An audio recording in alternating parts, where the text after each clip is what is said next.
लोकशाही news channel वाचा फोडी अन्यायाला, देई न्याय हा गरीबाला, देई न्याय हा गरीबाला, असं लोकशाही न्यूज चॅनल, देई गरीबाला न्याय, असं लोकशाही न्यूज चॅनल.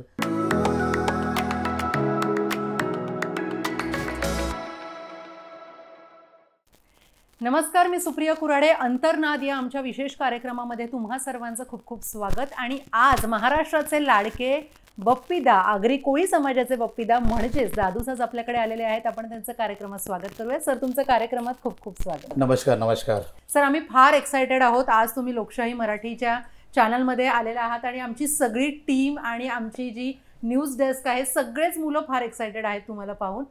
तुम्हाला कसं वाटतं इकडे? खूप छान वाटते, कारण लोकशाही न्यूज चॅनल मार्फत आज संपूर्ण महाराष्ट्राबाहेर ही न्यूज चॅनल जाणार आहे. मला देखील लोक बघणार. परंतु बस या न्यूज चॅनलला शुभेच्छा देत असताना एवढंच सांगेन की लोकशाही न्यूज चॅनल वाचा फोडी अन्यायाला, लोकशाही न्यूज चॅनल वाचा फोडी अन्यायाला, देई न्याय हा गरीबाला, देई न्याय हा गरीबाला, असं लोकशाही न्यूज चॅनल, देई गरीबाला न्याय, असं लोकशाही न्यूज चॅनल. आहे महाराष्ट्राची शान, असं लोकशाही न्यूज चॅनल, असं लोकशाही न्यूज चॅनल, आहे सदैव तत्पर, जाई अन्यायाविरुद्ध, आहे सदैव तत्पर, जाई अन्यायाविरुद्ध, आहे महाराष्ट्राची शान, असं लोकशाही न्यूज चॅनल, आहे महाराष्ट्राची शान, असं लोकशाही न्यूज चॅनल. अशा लोकशाही न्यूज चॅनलमध्ये आज तुमच्याशी हितगुज साधताना खूप बरं वाटतंय. Thank you sir. तुम्ही इतकं छान गीत गायलत आणि लोकशाही मराठीच्या बाजूने करायचं इतक्या चांगल्या पद्धतीने उभे होता आणि त्याच अनुषंगाचं हे गाणं होतं. सर, इतके वर्ष तुम्ही या क्षेत्रामध्ये आहात. जसं की मी म्हणाले की बिग बॉस फेम तर आहातच, बिग बॉसमध्ये पण पार्टिसिपेट केलेलं होतं आणि बप्पी लहेरी म्हणजे महाराष्ट्राचे किंवा आगरी कोळी समाजाचे बप्पी लहेरी म्हणून तुम्हाला ओळखलं जातं. मी पण ऑफिसमध्ये आले तेव्हा मला असं एक मिनिट आला, अरे बप्पी लहेरी आहेत असं झालं. थँक्यू. तर तुम्ही स्वतः खूप फॅन आहात का बप्पी लहेरींचे? खरं तर लहानपणापासून गोल्ड घालण्याची सवय, कारण आगरी कोळी समाज म्हटलं तर सोन्याला जास्ती लाईक करणारे आमचा समाज आणि घरचा लाडका असल्यामुळे घरच्यांनी पहिल्यापासून सोनं वापरायची सुरुवात आणि मला देखील गायची सवय, आवड आणि माझा लुक बप्पीदासारखं, त्यामुळे आगरी कोळ्यांचा बप्पी लहेरी एक स्टॅम्प लागला आणि खूप छान प्रवास चालला आहे माझा. निश्चितच. तर 30 वर्ष जवळपास झाले तुम्हाला या क्षेत्रामध्ये आणि इतकं काम करत आतापर्यंत इथं हा कसा होता साधारण प्रवास 30 वर्ष? खूप छान. जसं ह्या क्षेत्रात ज्यावेळेस मी सुरुवात केली त्यावेळेस संतोष चौधरी नाव हे फेमस होतं माझं आणि जसं गीत गायनातून लोकांच्या मनात मी जागा केली, मग दादूस एक ब्रँड म्हणला आणि दादूस या ब्रँडला घेऊन आता माझा सगळा प्रवास सुरू आहे. नक्कीच. सर, फीडबॅक जो आहे लोकांचा, म्हणजे तर जसं की तुम्ही आज ऑफिसमध्ये आलात तर सगळेजण, मी म्हटलं ना की खूप एक्सायटेड आहेत, माझी टीम आणि सगळेच, मेकअप दादा म्हणा, हेअरच्या ताई म्हणा, सगळ्यांचंच असं झालं, बाकीचे अँकर्स की अरे वा दादूच येत आहेत असं झालं. तर मग जो बाकीच्या ज्या लोकांचा किंवा जे नेहमी जे भेटणारे तुम्हाला आजूबाजूला असणारे लोक, त्यांचा कसा प्रतिसाद असतो किंवा कसा फीडबॅक असतो? प्रतिसाद म्हणजे कसं, त्या लोकांनीच मला हिरो केलं आहे खास, कारण त्यांच्या प्रेमामुळेच आज बिग बॉसपर्यंत जाण्याचा योग मला लाभला किंवा जे काही माझं करिअर सुरू आहे ते माझ्या फॅन्सनीच मला खूप लाईक केलं आहे. त्याच्यामुळे खूप छान. आणि प्रत्येक ठिकाणी गेल्यानंतर त्यांना समजलं की दादूस येतात तर लोक वाट बघत असतात की दादूस कधी येतात आम्हाला आणि त्यांची कधी भेटतो, ही उत्सुकता लागलेली असते सगळ्यांना. सर, हे तुम्ही फुल टाईम प्रोफेशन म्हणून म्हणजे गाताय की मग तुम्ही काहीतरी अजून वेगळंही करता? थोडंसं माझं बिल्डर लॉबी देखील आहे थोडंसं, परंतु गाण्याचं आता असं झालं की येणाऱ्या नोव्हेंबर, डिसेंबर, जानेवारी, फेब्रुवारीपर्यंत तारखा आताच बुक झाल्यात, म्हणजे त्यामुळे लोकांचं प्रेम छान मिळतं आणि खूप त्याच्यातच माझा जास्त वेळ चाललेला आहे. आणि लग्न सराईच्या वेळेला तर प्रचंड डिमांड असेल माझ्यामध्ये. हो, लग्नामध्ये जर मला सांगताना आनंद होईल की आमच्या समाजातील लोक पहिले दादूसला विचारणार की दादूस ही डेट खाली आहे का, आणि मग त्या पद्धतीने ते लोक लग्नाची डेट पकडतात आणि मग ती लग्नामध्ये आमच्या आगरी कोळीमध्ये असणारी हळदी, त्याच्यामध्ये नंबर 1 असा परफॉर्म माझा असतो, त्यामुळे लोक अगोदरच मला बुक करतात. तसं ती हळदीची गाणी मला चॅनलमार्फत देखील गाण्याची संधी लाभली. मध्यंतरी आपण पाहिलं असेल की स्टार प्रवाहाला छोटी मालकींच्या हळदीला धमाल करण्याची मला संधी लाभली. मध्यंतरी सन मराठीमध्ये देखील मला एक हळदीचा परफॉर्म करण्याची संधी लाभली. सोनी मराठीला आशीर्वाद तुझा एक विराई ह्या सिरियलमध्ये देखील तानीच्या हळदीला दादूसला स्पेशल बोलतात. ही परंपरा खूप छान चालू आहे आणि हळदी किंग असं एक नाव दादूसला मिळालेलं आहे. आणि सर इतक्या वर्षांचा सगळा स्ट्रगल आहे आणि त्या स्ट्रगल नंतर आज कुठेतरी इतकं फेम मिळतंय, कारण त्या काळात तो तसा प्लॅटफॉर्म नसायचा खरं तर. मग कसं वाटतंय म्हणजे तुम्हाला? खरं तर आता माझा क्लासिकल बेस तसा काही नाही, परंतु लोकांनी पसंत केला आणि लोकांनी पसंत केल्यानंतर आता सारेगमप असो, छोटे उस्ताद असो, किंवा अशा बारीक लहान मुलांचे जे चॅनल्स आहेत, सूर नवा ध्यास नवा असो, ह्या चॅनलसाठी मला खास गेस्ट सेलिब्रिटी म्हणून मला बोलवलं जातं, त्यावेळेस एक वेगळा आनंद मनाला असतो आणि तिथपर्यंत लोकांच्या मनात अजून पोचता येतं मला. सर आम्हाला तुमच्या गळ्यातून अजून एखादं छान गाणं ऐकायला आवडेल जे तुमचं फार फेमस आहे. खरं तर आगरी कोळी समाज किंवा इतर समाज, आई म्हटलं की आपण आईची धावा करत असतो आणि ज्या आईचा आशीर्वाद मला लाभला, गीतातून आईची सेवा करत असताना आई एकविरेची, तो आवाज माझा आईने ऐकला आणि मला बिग बॉसमध्ये देखील जाण्याची संधी लाभली. त्याच गीताला हो, आता नवरात्रीच्या देखील ह्या आगमनासाठी आपण तर ज्या देवीचा गाण्याने मला नाव लौकिक मिळते, गाणं मी आपल्या सादर करतोय. आई तुझा लालुल्या डोंगरावर हाय घरू, आई तुझा उंगवत्या सूर्यासमोर घरू गो, आई तुझा उंगवत्या सूर्यासमोर घरू, आई तुला बापानी काय दिलं दानू गो, आई तुला बापानी काय दिलं दानू, नतल अंघोलीला हाऊद दिलाय दानू गो, तल अंघोलीला हाऊद दिलाय दानू. बोला किंवा माते की जय. आये आयलू. क्या बात आहे सर, खूपच छान. सर आगरी समाजासाठी तुम्ही खूप काम करता आहात आणि तिथेच तुम्ही खूप जास्त तुम्हाला तो जो काही फेम आहे की आगरी कोळी समाजाचे बप्पीदा, जसं की आपण मगाशी म्हणालो, तर काय असं वैशिष्ट्य आहे आगरी समाजाचं? आगरी समाजाचं वैशिष्ट्य असं आहे की लग्नसराई म्हटली तर आमच्यामध्ये एक वेगळा आनंद उत्सव असतो आणि ह्या लग्न सोहळ्यामध्ये कार्यक्रम करत असताना हा माझा गायन किंवा मला स्वतःची ओळख एक लोकांपर्यंत पोचली आणि सर्वप्रथम माझा टायटल किंवा एक अल्बम मी बनवला, तो आला दादूसाला हळदीला. त्या अल्बममुळे संपूर्ण महाराष्ट्राबाहेर तो अल्बम हिट झाला आणि तिथून मला खूप फेम मिळाला. तर हा आगरी कोळी समाज एक प्रेमळ समाज आहे. त्याच्यातून लग्नासराईमध्ये जी धमाल होते, खास तर मला सांगायला आवडेल की आमच्या आगरी कोळी समाजामध्ये हुंडा घेण्याची पद्धत नाही, म्हणजे उलटा आम्ही मुलीला आमच्याकडून सहखुशीने भरभरून देत असतो. तर ही एक खास पद्धत आहे, कारण ज्या समयात हुंडा घेतला जात नाही याचं खूप एक वेगळं वैशिष्ट्य आहे. आणि बस कोळी गीतं आगरी गीतं ही आनंद देणारी आहेत, ती गात असताना मला देखील खूप आनंद होतोय. आणि माझ्या मते सर आगरी समाजाचं अजून एक वैशिष्ट्य म्हणजे जेवण, स्पेशल. बरोबर, स्पेशल जेवण नेहमीच क्रेविंग होतं त्या, म्हणजे नॉनव्हेज जे काही असतं. सर काय सांगाल तुम्ही बिग बॉसमध्ये ज्या वेळेला गेलात त्यावेळेला काय तो कसा अनुभव होता? खरं तर बिग बॉसपर्यंत मला जे बोलावणं आलं, तर ज्यावेळेस बिग बॉसच्या टीमचा मला कॉल आला तर मला विश्वास पडला नाही की मला तिथपर्यंत जाण्याचा योग आहे. आणि खास तर मी बिग बॉस कधी पाहिला नव्हता स्वतः. त्या ठिकाणी नंतर सिलेक्शन झाल्यानंतर मी घरीच सांगितलं आदोवर की मला बिग बॉसमध्ये जायचं योग. तर त्यांनी मला थोडं शिकवायला सुरुवात वगैरे केली की बिग बॉस असं करा तसं करा. ओके म्हटलं. मी म्हटलं की तिथे गेल्यानंतर जे काही येईल ते मी खेळणार आहे. तर बिग बॉसचा खेळ हा एकदम खरोखर ओरिजिनल शो आहे, रिॲलिटी शो आहे, ज्याच्यामध्ये कुठल्याही प्रकारचा स्क्रिप्टेड शो नाही.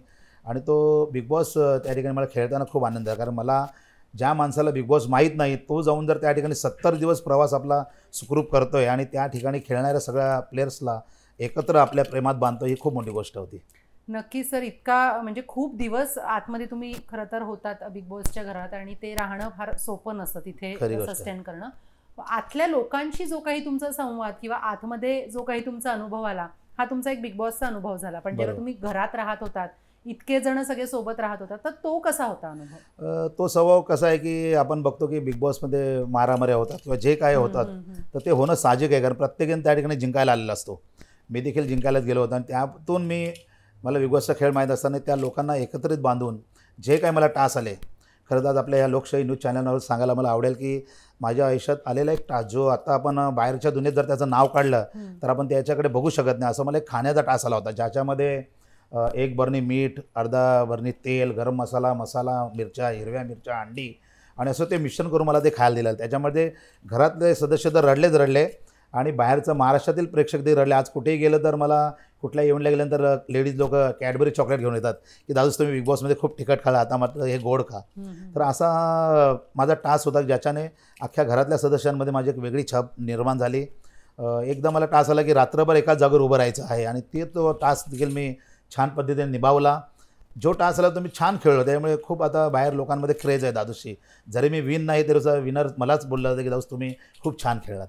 माझ्या मते आपलं आयुष्य हे एक टास्कच असतं आणि ते आपण कशा कशा टप्प्याने पुढे पुढे जातो किंवा कसं पार करतो हे जास्त महत्त्वाचं ठरतं. माणूस म्हणून काही वेगळे घडले गेलात का बिग बॉसमुळे? कारण जसं तुम्ही म्हणताय की टास्कमुळे खूप काही गोष्टी बदलल्या, खूप चॅलेंजेस होते आणि ते सगळे चॅलेंजेस तुम्हाला झेलायचे होते, पेलायचे होते.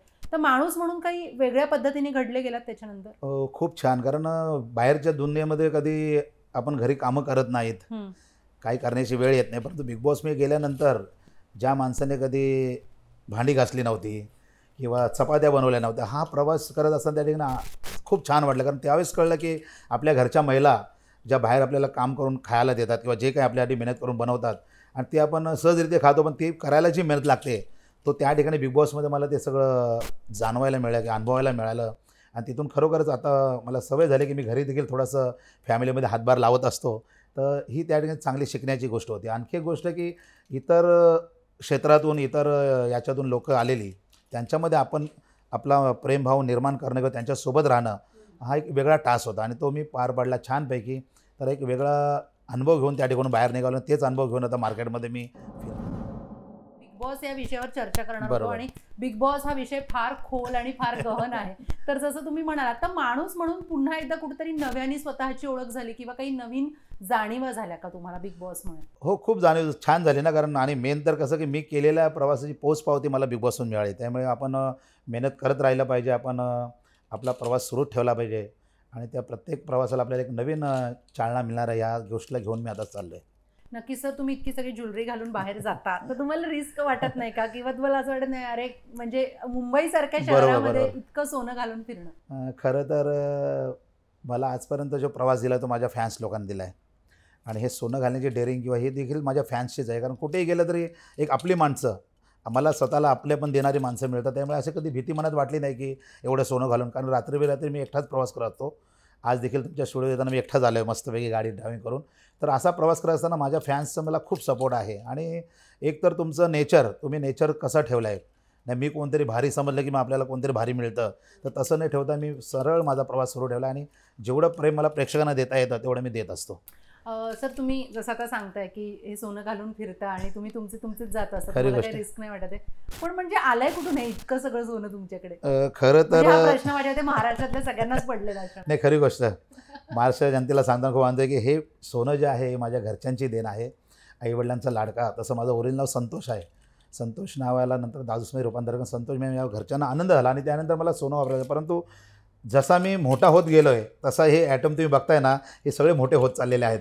कारण अगोदर माझ्या अंगावर सगळे लहान दागिने होते, आता मोठे मोठे दागिने आहेत. खूप छान वाटते आणि हा हुलिया किंवा हा माझा रूप आपण सगळेजण पसंत करता, त्याच्यामुळे मला सोनं घालताना खूप आनंद वाटते. कारण आता जर मी सोनं घातले तर मला देखील कसं वाटते की खाली खाली वाटते. तर माझ्या महाराष्ट्रातील जनतेला आवडतं, घरच्यांना आवडतं आणि मग ते मी कंटिन्यू केलं ते आणि ती तुमची एक ओळख पण झाली. हो, ओळख झालेली आहे. सर, तुम्ही जसं म्हणता की आधी मला संतोष म्हणूनच ओळखलं जायचं आणि मी त्याच नावाने काम सुरू केलं, पण मग हळूहळू तुम्हाला दादूस म्हणून लोक. मग हे कधी झालं ट्रान्सफॉर्मेशन संतोष टू दादूस? ज्यावेळेस मी सांगितलं की माझं दादूसाला हळदीला एक अल्बम मी लॉन्च केलं, त्याच्यातून खरा दादूस म्हणजे लोकांपर्यंत पोचला त्या नावाने. नंतर प्रेक्षकांनी मलाच नाव दिलं दादूस आणि मग दादूस नावाला घेऊन जात असताना आगरी कोळी समाजातील हा एक मानाचा शब्द आहे, रिस्पेक्ट देतात किंवा हा दादूस आहे आमचा, असं एक वजनदार शब्द. आणि तो शब्द मला मिळाला. तिथूनच मग माझं दादूस ब्रँड म्हणजे निर्माण झालं. मग सगळे अल्बम माझे दादूसाला हळदीला, आई पावली दादूसला, रंगीला दादूस गरबा, असे सगळे अल्बम माझे दादूस या नावानेच लॉन्च झाले आणि मग दादूस एक ब्रँड बनला. तर मग दादूस चालला हळदीला हे तुमचा पहिला अल्बम होता, जसं तुम्ही ज्याच्यातून तुम्हाला हे नाव मिळालं. तर त्यातलंच एखादा कडक गाणं आपण ऐकूयात का? चालेल. एक गाणं मी खास कोळी जनतेसाठी बनवलं आहे, ते गाणं मी गातोय. हे दादूस ऐला कोलीवाऱ्यान, दादूस ऐला दांडे गावान, दादूस ऐला कोलीवाऱ्यान, दादूस ऐला दांडे गावान, बघावा लोक सारा या लारुक्या दादूसला, जमलाई बघावा लोक सारा या लारुक्या दादूसला. दादूस ऐलाई कोलीवाऱ्यान, दादूस ऐलाई दांडे गावान, माझे गल्ल्यान गोप सोन्याचा हातान, अंगठ्या हिऱ्याच्या माझे गल्ल्यान गोप सोन्याचा हातान, अंगठ्या हिऱ्याच्या मला शोभतय मोठं पोट, 9-10 होऱ्याचा हाव नकवा, मला शोभतय मोठं पोट, 9-10 होऱ्याचा हाव नकवा. यो पाहुणा आयलाय दांडे गावान, हरबा देवीच्या या देवलान. यो पाहुणा आयलाय दांडे गावान, हरबा माऊलीच्या या देवलान. क्या बात आहे sir, thank you so much. Sir, Navratra सुरू आहे आणि तुमच्याकडे काय असतं विशेष असं नवरात्रीचं? म्हणजे काही वेगळ्या पद्धतीची देवीची स्थापना होते? खरं तर देवी भक्त असं देखील माझ्यावर स्टॅम्प आहे, कारण एकविरेचं कंटिन्यू 24 तास गळ्यात माझे लॉकेट असतं. आणि नवरात्र उत्सव म्हटला की मी एकविरेला जाणं, किंवा माझ्या घरी एकविरा देवीची मंदिरात मोठी स्थापना आहे, म्हणजे एकविरेसारखं मंदिर मी माझ्या घरी बनवलेलं आहे. त्यामुळे घट स्थापना असो किंवा मग येणारा नवरात्री उत्सव असतो, त्या नवरात्री उत्सवामध्ये देखील माझा जल्लोष कार्यक्रम असतो, तो म्हणजे ऐरोलीसारख्या विभागामध्ये. आणि तिथून मग 9 देवींचं दर्शन करणं, हे करणं. आणि माझ्या घरी देखील काही भक्त लोक येतात ज्यांना एकविरा देवीचं दर्शन करायचं असतं. तर हा असा देवीचा उत्सव माझ्या घरी देखील साजरा होतो. म्हणजे तुमच्या घरी एक वेगळाच उत्सव असणार आहे, कारण तुम्ही म्हणाल की एकविरा हो, आईचं हो. मंदिरासारखीच तुम्ही स्थापना घरी सुद्धा केली. खरी गोष्ट आहे. सर, तुम्ही आत्ताच रिसेंटली सारेगमप म्हणा किंवा अशा रियालिटी शोजमध्ये गेला, जिथे लहान लहान मुलं आता कुठेतरी ते पुढे त्यांचं ते हो, हो. भवितव्य घडतंय गाण्याच्या मार्फत. तुमचा हा सगळा खडतर प्रवास आहे, इतका मोठा स्ट्रगल आहे. तर त्यावेळेला जसं मी मगाशी म्हणाले की त्यावेळेला तेवढा सोशल मीडियाचा बरोबर आपल्याला तो प्लॅटफॉर्म नव्हता. अवेलेबल नव्हता आणि आत्ताच्या मुलांना तो कुठेतरी उपलब्ध झालेला आहे. तर या मुलांकडे पाहताना तुम्हाला काय वाटतं? खरं तर मी ज्यावेळेस या क्षेत्रात आलो त्यावेळेस एक काहीच नव्हतं असं, किंवा चॅनल्स नव्हते किंवा काय नव्हतं. त्याच्यातून लोकांच्या मनात जागा निर्माण करणं मोठी गोष्ट. आणि आता मात्र सारेगमा असो, मी होणार सुपरस्टार असो, सूर नवा ध्यास नवा, अशा कार्यक्रमातून आपल्या लहान लहान मुलांना ऐकताना किंवा त्यांना ह्या कार्यक्रमात परफॉर्म करताना खूप आनंद होतो आहे. कारण त्यांच्या वेळेस ह्या सगळ्या सुखसोयी निर्माण झालेल्या आहेत, त्याच्यातून त्यांना खूप चांगला प्लॅटफॉर्म मिळतो आहे. तर खूप बरं वाटतं हे सगळं करत असताना. आणि ह्या चॅनलमध्ये मला देखील कुठेतरी सेलिब्रिटी गेस्ट म्हणून बोलवलं जातं. आता नुकतंच नारळी पुणेचा सण खूप जोरात साजरा झाला, त्यावेळेस मला झी मराठीने बोलवलं सारेगमापामध्ये. तसंच स्टार प्रवाहाने बोलवलं छोटे उस्ताद ह्या कार्यक्रमातून.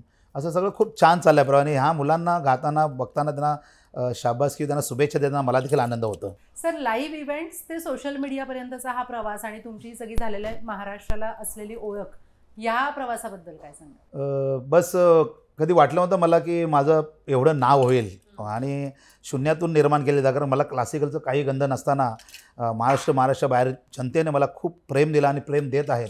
आणि तिथूनच माझं सगळं करिअर सुरू झालं आहे. तर खूप छान वाटतं आहे की बस आपल्या ह्या लोकशाही न्यूजच्यामध्ये मी सांगेन की असंच दादूसाठी प्रेम राहू द्या आणि असंच दादूला लाईक करा, कारण मला अजून खूप सारी दुनिया बघायची आहे. दादा, तुम्ही मगाशी पण सांगितलं आणि आता पुन्हा एकदा दुसऱ्यांदा सांगताय की शास्त्रीय संगीताचा बेस हा तुमचा नाही आहे, पण तरी सुद्धा गाणं हे उत्तम पद्धतीने, उत्तम लयीत, उत्तम सुरात तुम्ही गाता. खरी गोष्ट आहे. हे कसं झालं आणि गाणं मग कसं शिकलात तुम्ही? खरं तर माझे वडील कृष्णा मोतीराम चौधरी हे पारंपरिक गीतांचे गायक होते. हे करत असताना त्यांच्याकडून वारसा लाभलाच. आणि मग मला गुरु म्हणून लाभले ते आनंदजी पांचाळ साहेब, ज्यांच्याकडून मला गाणं कसं गायचं किंवा गाणं गात असताना कुठल्या ढैलीत त्याला आपल्याला सादर करायचं. कारण नाहीतर बरेचसे आपण गायक बघतो की माईक घेऊन आपले गात असतात, पण आपण लोकांना जर परफॉर्म नाचून दिलं तर लोक एन्जॉय करतात. असं सगळं मला माझे गुरुजी आनंद पांचाळ यांच्याकडून शिकायला मिळालं. आणि मग तोच वारसा घेऊन मी पुढे चाललो आहे आणि त्या स्टाईलनेच मी हे करतो आहे. त्यामुळे मी सर्वप्रथम माझ्या बाबांना देखील नमस्कार करतो आपल्या चॅनलमार्फत आणि गुरुजी आनंदजी पांचाळ यांच्या पवित्र स्मृतीचे अभिवादन करतो. पण मग हे आगरी गाणी गाणं, ही आवड कुठून तुम्हाला? आगरी समाज म्हटलं तर पारंपरिक गाणी आमची, समजा आगरी असतील तर ते भात शेती करताना तिथे गाणे गुणगुणत जायचे, म्हणजे पारंपरिक गीतं. आता कोळी गाणं म्हटलं तर समुद्रावरती मासेमारी करताना ती गाणी गुणगुणली जायची. आणि तेच वारसा, कारण मी स्वतः आगरी असल्यामुळे, ते माझ्या रक्ताचं असल्यामुळे ती गीतं मी, आणि आता तर मी स्वतः गाणे लिहितो, स्वतः गाणे गातो आणि खूप छान प्रवास चालला आहे. सर, तुमच्या मार्फत आगरी गाणी किंवा कोळी गाणी ही आत्ता जनतेपर्यंत पोहोचतातच आहेत, मात्र कुठेतरी आगरी गाण्यांना एक वेगळा प्लॅटफॉर्म मिळावा का, असं तुम्हाला वाटतं? हो, आता खूप चॅनलमध्ये आगरी भाषा घेतली जाते, आगरी गाणे घेतले जातात, तर खूप छान प्लॅटफॉर्म मिळतोयच. आणि सगळे म्हणतात की दादूस तुझ्यामुळे आगरी भाषेला किंवा आगरी गीतांना खूप वेगळं लय आली, वेगळं एक परफॉर्म किंवा ओळख भेटली. त्याचं श्रेय मला जातं असं लोक म्हणतात, पण मी त्यांना सांगतो नाही, हे सगळं तुम्हीच दिलं आहे मला. एकविरेचा आशीर्वाद तो घेऊन मी चाललो आहे. आणि ही जी सगळी आगरी गाणी आहेत इतकी छान तुम्ही गाताच आहात, तर मग स्वतः इनिशिएटिव्ह घेऊन कुठेतरी लोकांपर्यंत ही पोहोचावीत असा काही वेगळा प्रयत्न होतोय?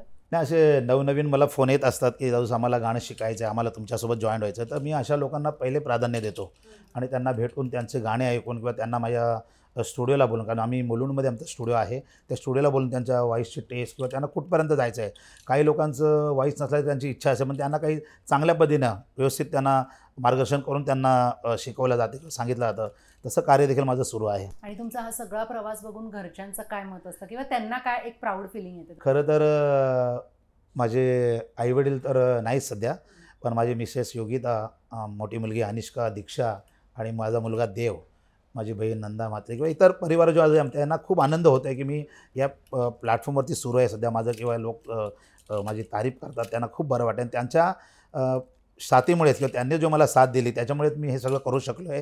त्यांची साथ मला डेलीच लाभते. माझ्या प्रत्येक कार्यक्रमात देखील माझी मिसेस किंवा आम्हाला साथ करत असतात. तर खूप बरं वाटते, त्यांच्या सपोर्टनेच मी पुढे चाललो आहे. नक्कीच सर. खरं तर जाता जाता आपल्या प्रेक्षकांसाठी एकविरा आईचं एखादं छानसं गाणं होऊन जाऊ दे. बस आईचा आशीर्वाद लाभला, तो आईचा आशीर्वाद घेऊन चाललो आहे मी. मला एकविरा माते की जय.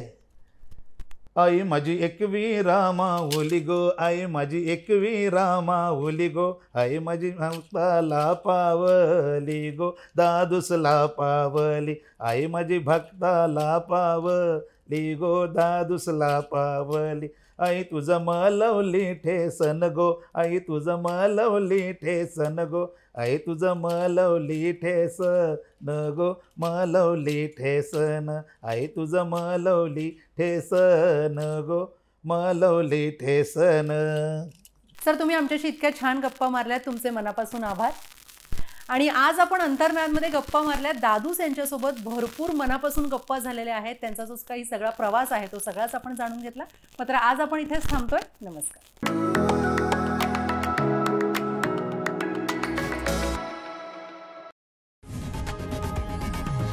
लोकशाही मराठी ऐका, पहा, जागरूक रहा.